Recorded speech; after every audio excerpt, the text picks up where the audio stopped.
Well, good afternoon, Tigers. My name is Lane Shear here with the campus weather forecast for Thursday, September 11th, 2025. And it was a pretty hot day today with temperatures rounding out near the lower 90s. We'll start to cool off here in the next couple of hours, cooling down into the upper 60s, some places even seeing the lower 70s as we get into the overnight hours. Winds coming out of the south at 5 to 10 miles per hour, keeping temperatures above average for tonight.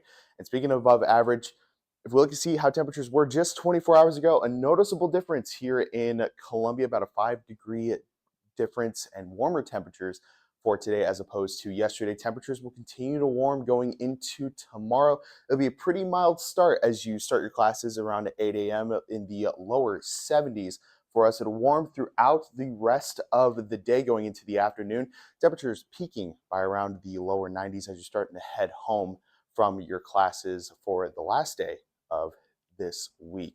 Now, the good news is that when you usually see lower 90s, you're probably expecting heat indices to get into the triple digits. However, it's going to be hot, but it's looking to be more of a dry heat as we're not really expecting any humid conditions over the next couple of days. So that's some good news. So really don't expect heat indices to get into the triple digits. Expect them to kind of stay where the actual temperature is anywhere between the mid to lower 90s for the next couple of days.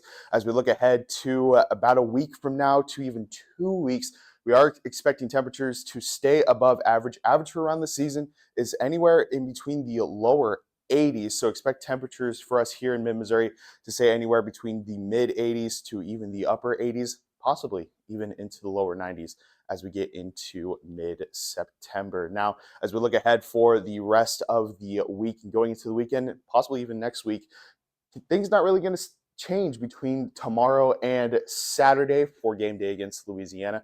Temperatures staying in the mid 90s and partly to mostly clear throughout the next couple days. Temperatures will cool slightly for Sunday, getting or staying in the mid 90s. But as we go throughout the rest of the weekend, going into early week, not much change. But when we hit Wednesday, we'll start to see temperatures cooling down just a little bit, hopefully getting back up into the upper 80s by Thursday.